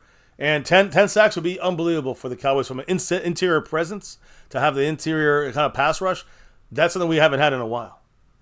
So, and the other kind of question that Osa was asked as well, would you like to play the Niners earlier in the season or later in the season? So he straight up said, it doesn't matter. It's going to be a battle regardless. So we know we're getting earlier in the season now. Yep. So and actually, if I had to choose, I would choose earlier in the season. I feel like the last handful of years, even our Cowboys have gotten on a... It's not like we've started off with any kind of serious losing streak or anything like that. We've had rougher starts to the season, but, we've had much worse November, Decembers than we've had, I think, Septembers in the last handful of years. So, anyway, that's all. Just wanted to share my thoughts on that. No, that's all good. I think that, we also... You hear from the defensive, tackle there, Osa. We hear from the man kind of governing the whole ship here on the defensive side of things. That's Mike Zimmer. Mike Zimmer, he spoke the other day, and there was some other things that trickled through. We said we'd have more quotes and thoughts. So go ahead, baby. Why don't you hit me up with some of the Zimmer quotes that he we left on the table. These are important because it's going to talk about his plan, his view going forward with his defense, and his usage for Micah Parsons and other things. So hit me up, baby. What did he say about the defense? It's like I told the defense the first day I got here. This is a different deal for me. Usually when I come in, the defense is not good. And, they're pretty damn solid. We have to advance some of the things that were doing good and try to improve on the things that they weren't doing as good. For the most part, they've played pretty darn good. And we're going to try to accentuate that and maybe be a little bit more technique-oriented, maybe a little bit more disciplined. At the end of the day, we've got to do it the way I want it done. I know when you try to come in and do something else, do someone else's thing, it just doesn't go well. So, and Zimmer also added in there, I don't like mistakes. No. But these guys have been good for us so far. There's different ways to do it. You can yell at them, you can put your arm around them, you can pat them on the butt, whatever. Each guy is going to be a little bit different, and we'll just see how that goes. Is he implying he's going to be smacking butts? I think so. Sorry, I know that's a bit of a joke there. So, did you want me to continue on with the Zimmer commentary? Zimmer said a lot. Still was a lot. Yeah, so he had in there, obviously the smart players are always the better players. I always say, do your job so someone else can have success doing theirs. You might have to sit, there and take on a double team, and it's no fun. But you're doing it so the other guy can make the tackle. Those are the kinds of things that we stress. Playing good team defenses, and obviously all the things, the run being good, in the red zone, adding in their quote, when they get out there on the field, they know what they're doing, and they go out and make plays without risking, leaving someone else in a bad spot. So, something else that obviously you kind of already touched on this change, and we had a bit of back and forth on that too, but guys, Zimmer will not be, the eye in the sky. He's going to be on the ground, on the sideline during the games. He says he prefers that to the booth, adding in their quote, well, I've always been on the sideline, number one. And number two, I want to catch them when they come off so I can talk to them. Yeah, coming off the field, If there are adjustments that need to be made, then I want to be able to sit down and do it with them. Lots of times I tell them if they mess up, go on the other end and don't come by me. I mean, again, we know we heard the little segment of that, but we didn't hear the whole thing. I like his hands-on approach. He's a grab and put a hands on a guy and say, hey, you need to refocus. We know how hard-nosed he is when he was at the Bengals and other organizations, the Vikings. So it's not going to stop there, guys. He's not going to give an inch on that stuff. So, but yeah, and honestly, I don't really blame him. So, he... Sorry, so I don't know. Did you want to maybe start off this part here? Because I think you know a little bit more of the history of it, maybe.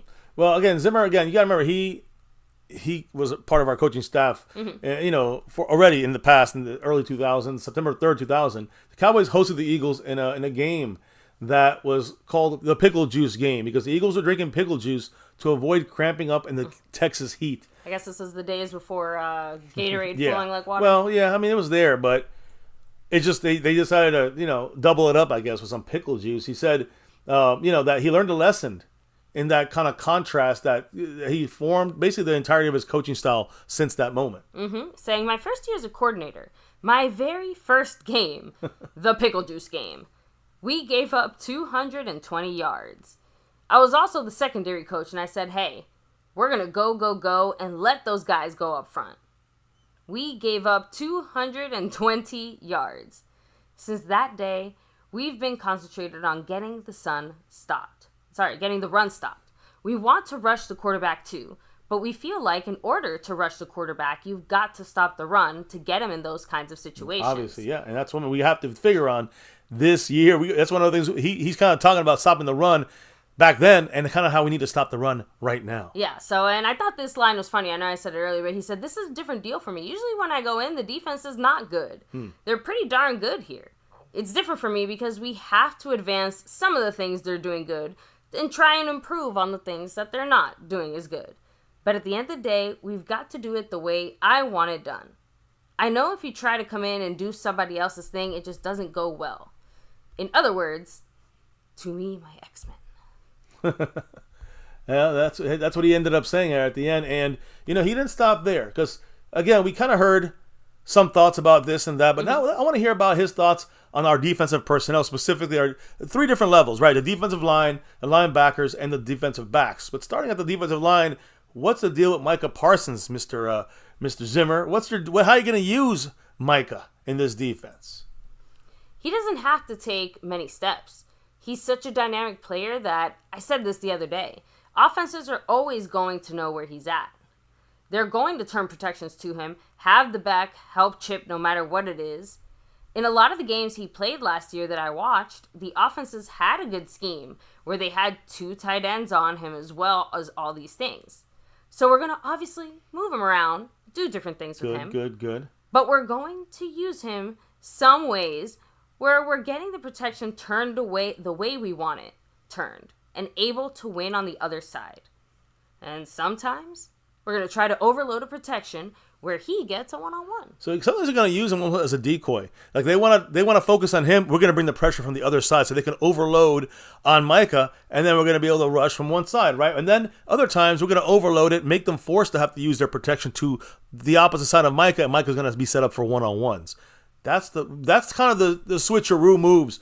The way we're going to kind of move Micah around, not just move around, but kind of move the defense around so we can open up better opportunities for Micah, or use Micah to open up better opportunities for others just on the scheme, not just on his ability to play. And I'm telling you, he will also be using the A-gap on third downs, that double A-gap mug scheme that he will do on a passing down. On third down, we'll have Eric Kendricks and Micah probably in that A-gap over the center, one of them blitzing, one of them dropping back at the, but it could be a combination of both guys blitzing, both dropping back, or one or the other doing the drop back and the other one doing the blitzing. So it's going to be a lot of different things going on when it comes to the defensive line, and it just kind of shows you he's not going to give away. Thank goodness he didn't give away any of the obvious scheme here, but it is a good sign that he's obviously very, very he's on top of the fact that we got to use Micah a little bit better than we have been the last couple of years. And again, teams use good schemes against you to stop Micah. We know what they're coming with. Yeah, it's surprising that Zimmer isn't trying to brush under the rug a few of these problems the way that most coaches do. It seems like he's just kind of addressing it head on and just saying like, yeah, that's a problem. We're working on it. Now, where Micah will sometimes be coming and blitzing from is at linebacker. What about the linebacker spot, which is a little bit, not lacking depth, and we have Kendricks that knows Mike Zimmer's kind of play calling style and scheme. What did Mike Zimmer say about our linebacking core? He said, right? So during the walkthrough today, I gave him a bunch of hard things, and he's quick. He's said it before and done it before. We were just talking about that the other day, how if he wasn't here, how much different it would all be. So really glad that we have him. He was an all-pro player for me for a while ago. Obviously a really good player. So hopefully he can keep doing that way and help the guys around him. Again, you're seeing how quick he's picking up the scheme. He knows it. That's, again, not that it's a surprise, but it's, if you didn't have the Kendricks factor, it would slow down the entire learning curve here for the veterans and for the rookies for sure. So, but they haven't integrated yet until on Tuesday. But at least the veterans, and Kendrick specifically, will have this scheme. He's going to have that green dot. He's going to be calling the plays, moving guys around. So the great thing here, Kendrick's picked up where he left off with Zimmer. Knows where to go, knows where everyone's supposed to go. He's doing it quick. So that's good news there going forward with that. And then behind him, the linebackers are defensive backs, the cornerbacks, and the safeties. So what's the plan there? Especially when you look at Trayvon Diggs coming back from ACL, DeRon Bland, probably having to be the other out perimeter corner. Mm-hmm. What's the deal with the defensive backfield? Anytime you have two good corners, it allows you to do a lot of other things. You can tilt the coverage. You can play man-on-man. You can double other guys. That's an exciting part.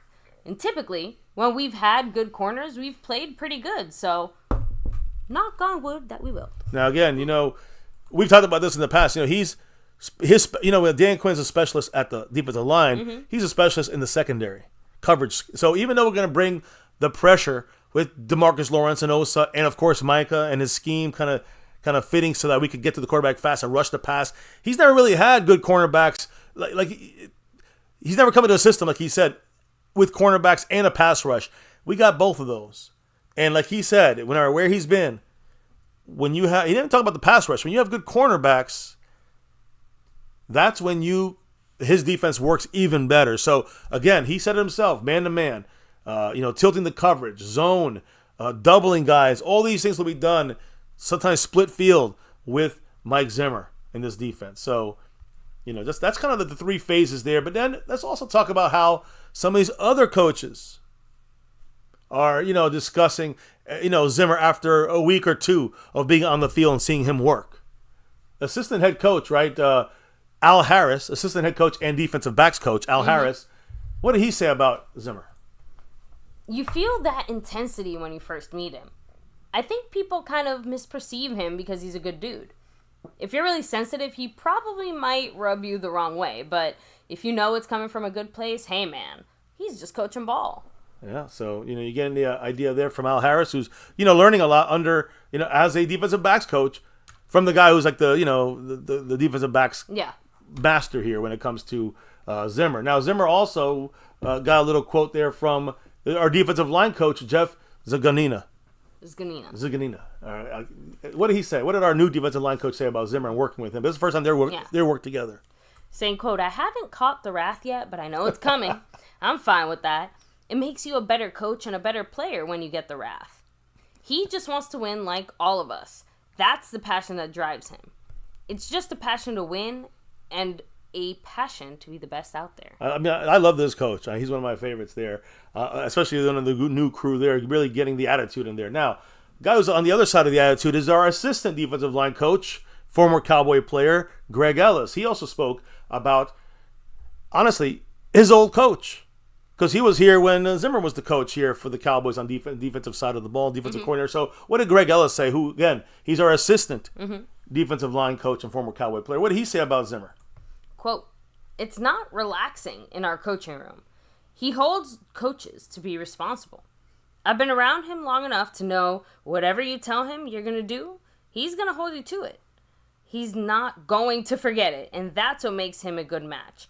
I really couldn't think of a better coach for me to be under than him." I think a good coach is what he said. A good match. But yes, he's basically... I said coach, but no, coach. You said match. But again, it doesn't matter. It's good. We understand what he was saying, what you're saying. Just... if anybody knows Zimmer, and as far as the player side of things, it's definitely Greg Ellis. Definitely Greg Ellis. And, I agree. Finishing up with this whole thing, and again, this is more about Greg Ellis, but I'll leave Zimmer up there so we talk about the defense. Greg Ellis, actually also one of the many coaches interviewed, was very candid about Zimmer. And, him coming back to the Cowboys, Zimmer coming back to the Cowboys and working as the coach on the defensive line. What do you have to say about this? This is not Zimmer now, so I should just take Zimmer out the way. This is Greg Ellis speaking on things, starting off with things like, being a player, coming in as a rookie, a guy like a defensive end rookie, Marshawn Nealon, who's not been signed yet still.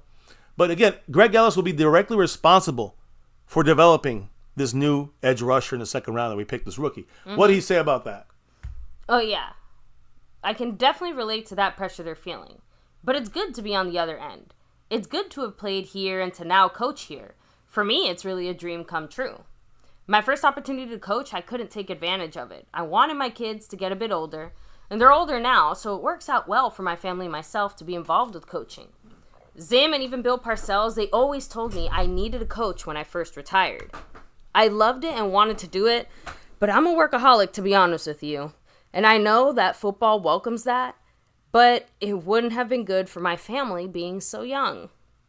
When people say, he's only here because he played for the Cowboys, I'm like, nah. I had to go through some stuff to get here. I'm glad I did.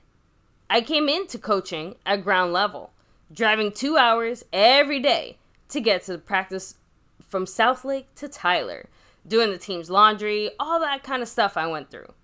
I did all these things. A lot of work went into getting here. So, hey, I don't necessarily disagree with everything in that statement there. And I'm going to go ahead and hit up the chat. Mr. MCF is doing some stuff here in the background. But as Modi said, we've come to the conclusion that making money in Dallas is number one, and winning is number two. So, yeah, guys, like we said, Jerry Jones has made it pretty clear what his priorities are as far as what he feels is important. And I don't doubt that they don't think winning a Super Bowl is important, but it's not more important than winning it their way. So, let's just hope that their way maybe eventually, actually does some shit. So, Sniper123 saying Browns versus Cowboys week 1, let's go. Yeah, actually, like I said, I'm surprised at the matchup. Again, not a popular one, so to speak, because we definitely had a few other ones in mind that we would have liked to see more week 1, but we're getting one of the toughest defenses we're going to face all year, kind of out of the way early, and for better or for worse, and we've been joking about it pretty much since we found out, but yeah, baptism by fire, Tyler Guyton. And, even Cooper Beebe is technically not the starter. Of course, that could maybe change as training camp and everything else progresses, but as of now, let's just assume that he will not be involved in that. So let me see. Asmodeus, by the way, he said that earlier. I'll go ahead and repeat it now. He said, drop a 1 in the chat if you're satisfied with the state of the current Cowboys. So, you guys heard it here. Drop a 1 in the chat if you're feeling good about our Cowboys, you're happy with where they're at. I guess drop a 2 in the chat if you maybe disagree, right? So, let me see. And Rhonda's lovely sparks. All of you guys, seriously, let me take a second here and say thank you to all of you guys here chilling, hanging with us. Take a second, hit like, subscribe, hit that notification bell. You guys can also follow us anywhere and everywhere at MyCowboysFamily, and also hop in the Discord. The link for that's in the description box down below. Thank you very much, of course, McLovin. He's been showing the love here currently as your Cash App King and Stream Boss. And right behind you, Jason Renfro, actually right above me, I should say. Jason Renfro, he's got 7 points left on that Stream Boss. So, there you go.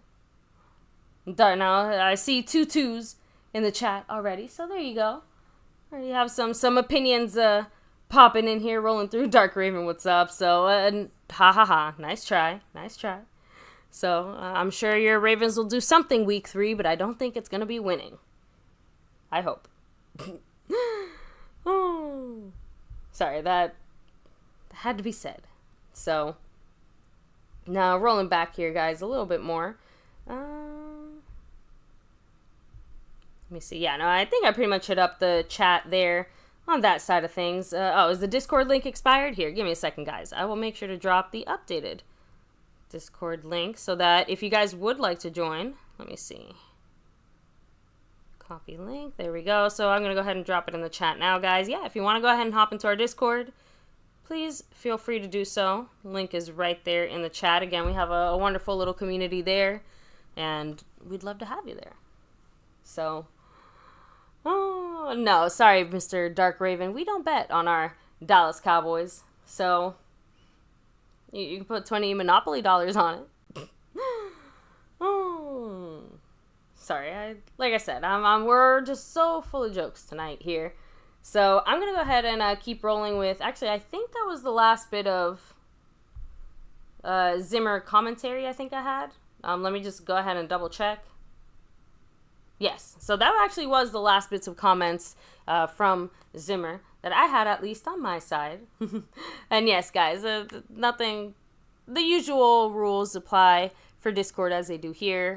No name calling or anything like that. No slurs aimed at anybody or in general.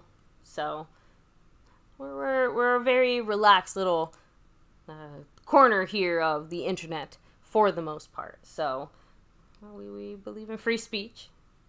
So, but not all speech. Yeah, you can keep your slurs on your side of the fence. So, but with that said, I know Mr. MCF has one or two more things that he wants to go over before I think we maybe see MCF After Dark here. So I wonder what that is. So maybe there might be something going on there after dark. So yeah, usually this doesn't happen too often, guys. Don't really know what to say. So, anybody have anything in particular they would like to talk about or touch on? Because unfortunate situation here that only Mr. MCF can handle. So you guys are unfortunately stuck with me. So there's I guess there really are men's jobs and women's jobs then, huh? I guess so. So, no, Brimbar, we have a little house thing happening here. Mr. MCF is the man for the job. Let's put it that way. So, oh, cheer. Disagree with your point there, Dark Raven, but still cheer.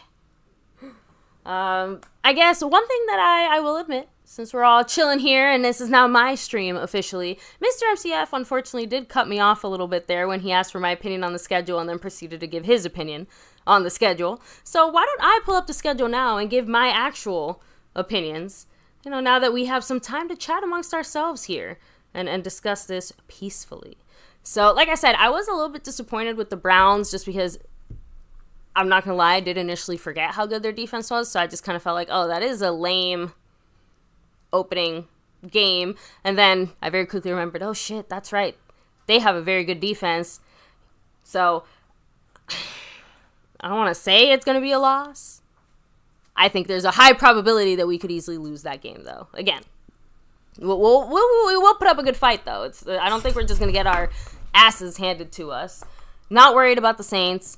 Obviously, the Ravens are a tough team, and the last handful of years, we've done worse against AFC teams. So, again, very likely that could be another loss there. We're going to kick the Giants' ass. I'm sorry. I don't know why anybody's intimidated by the Steelers. Even now, I don't care what moves they made. They're not intimidating to me. The only thing intimidating about them is that we're doing it in their home stadium, and we travel well. That's not as much of a concern. I think Detroit's coming for our ass, though. Dan Campbell is not going to make the mistakes that he made last time he faced us. That one is an easy, could go either way type of game for me. So, the Niners, again, realistically speaking, if you ask me right now, I think the Niners would probably beat us. Just being real. So, Falcons, why are we even talking about that? We should beat them. Eagles, so far, we've been maintaining our NFC East role here, so that's at home. I know, so I think we beat them. Texans, least side, I hope you're here. We're crushing you, beating you to the ground, into a pulp. Monday Night Football. Yeah, just stay in your lane.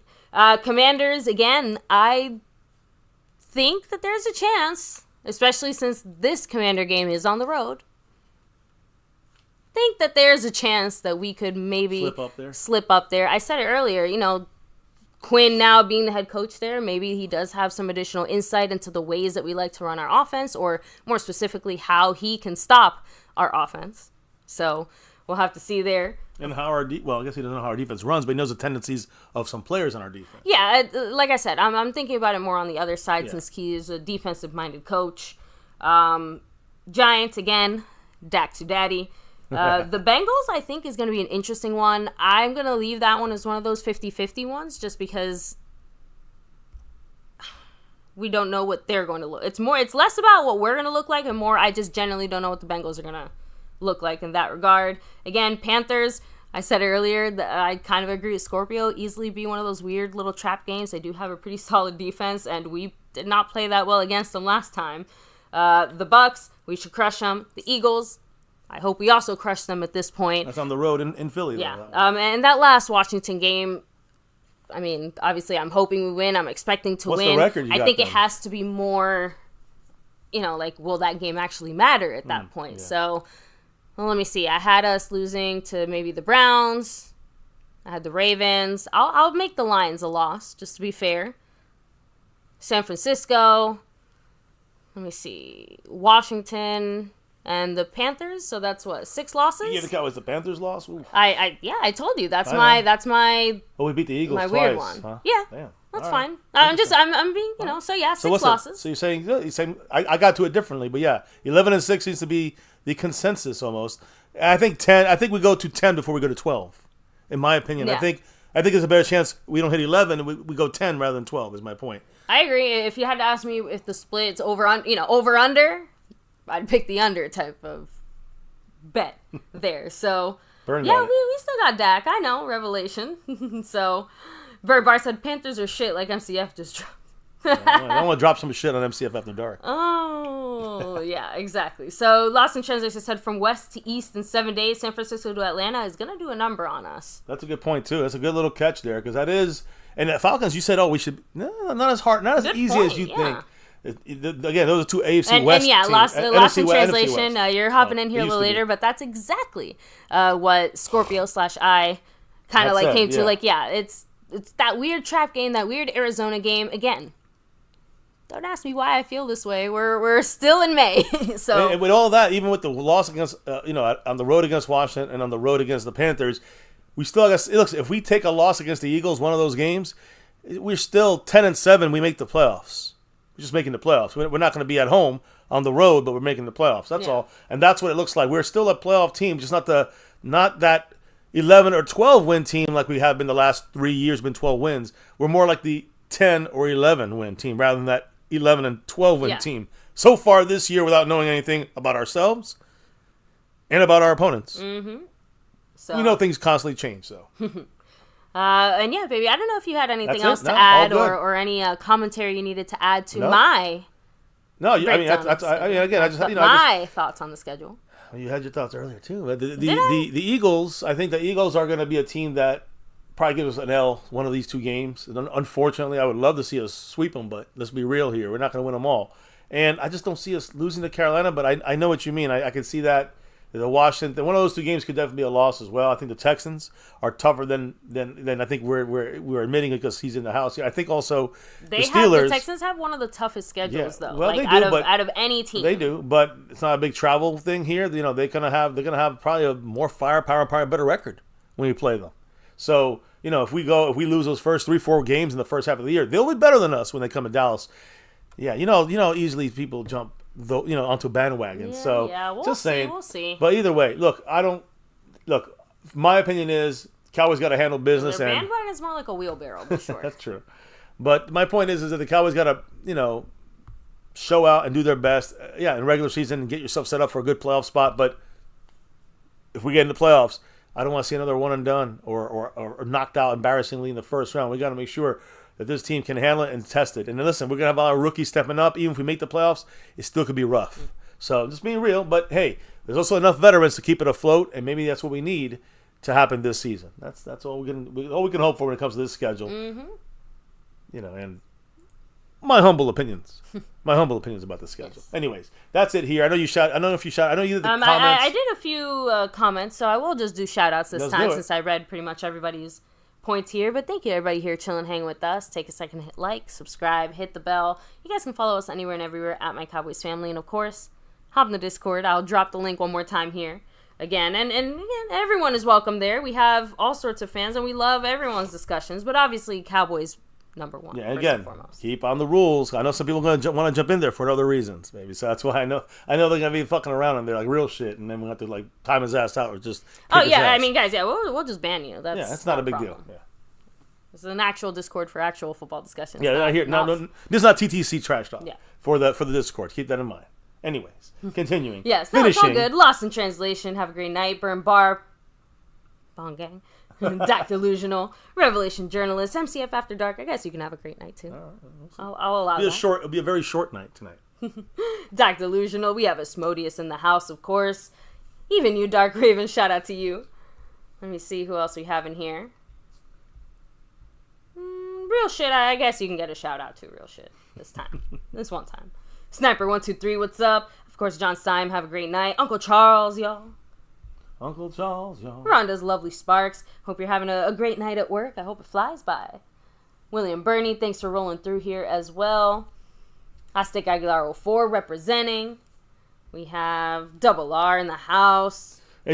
I just want to say, Dark Raven, we actually had to change it because there was a situation. So it wasn't that we always have it so it doesn't change the link expiring. Yeah, I just want to make sure he thought we had the expired link. Oh, we actually had to change it one time, and that's why it had to be kind of redone. Yes. So let me see, Scorpio in the house. I know Skeptical Fan was here. The man C Bass as well, back in that membership. So let me see. What kind of shout out is that? Hey, Dark Raven, remember this is a Cowboy channel, so He's a Raven. When we beat the Ravens in week 3, you're more than welcome to throw your thoughts out there. And hey, that burn bar, flute. I'm sorry, that was. Come on, that's great. Remember that I fully take responsibility for that. That was all my idea, and I totally asked Mr. MCF to do it. So thank you for indulging me. So. Oh shit, Burn. So shout out to you, Dark Raven. There you go. Yeah. Hip hip hooray. Nice segue to MCF After Dark. As we wrap it up here again, much love to McLovin, who's dominating the sponsor of the week and the Cash App Kingdom for 2 weeks in a row on the Cash App side. Jason Renfro still's got Trayvon Diggs, 7 points on the Stream Boss, and he's also the 5-time champion on the gifting side of things. Also, he of course. Him and Skeptical are not to be found on the gifting board. Nobody's in the lead there. We have the leaderboard for this week. We got Gloria, who's the overall leader right now and the Cash App leader. So big shout outs to her. She might be coming for more. We'll see what happens. She loves to drop the love for the songs and some shots over on After Dark. So we'll see what happens. We'll see if we can even get there today. I don't know if we're gonna even have enough of the stream to get to that point tonight, because I'm not even planning to go live, but I have to unfortunately address a couple things and then just call it a night. I wasn't going to go live on the other channel tonight, but might have to.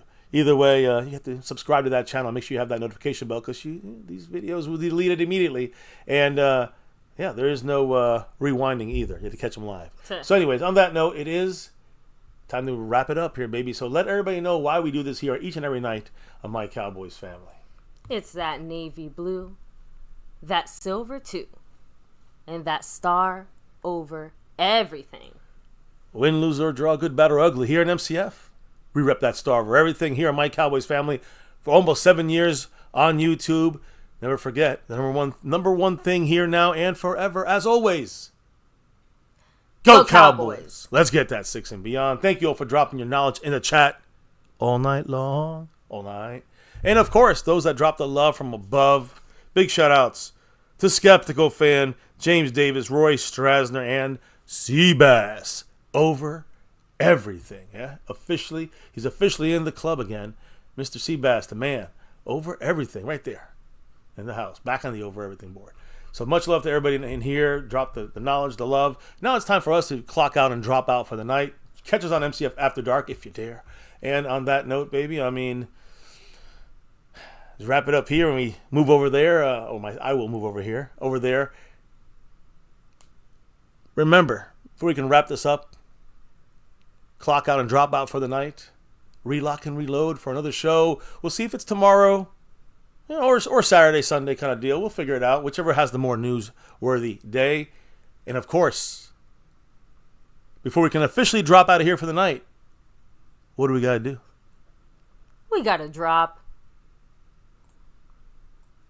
the beat.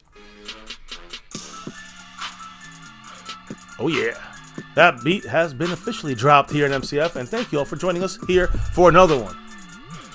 Again, the full day and a half, 2 days of all the news, info, and updates right here on My Cowboys Family. Thank you for joining us for another MCF Cowboys Chat. It's a wrap. And we wrapped up the whole schedule, news info, and updates related to that. The Mike Zimmer information, OSA's, thoughts on things, and so much more. We hope you enjoyed the show tonight here, guys. Of course, right here on this channel, right here at MCF. It's about that navy blue, that silver too, and that star over everything. Never, ever forget the number one thing right here, my Cowboys family. Much love to all of you in the house. Don't forget to hit that like button for the stream. Hit subscribe, man. We're over 36,000 subscribers, over 36,000 family members. Thank you all. Of course, hit that notification bell to all videos so you know when we're going live. You can check it out in the Discord. We post we go on live there. Also on social media like at MyCowboysFamily on X, Twitter. There you go, guys. You're watching this on a replay. Comment down below. And don't forget to, again, hit that like button. Subscribe if you're new. All that good stuff. We'll see you back here in the next day or so. See you on After Dark if you jump on there as well. Peace, much love, stay safe, and never ever forget, Go Cowboys!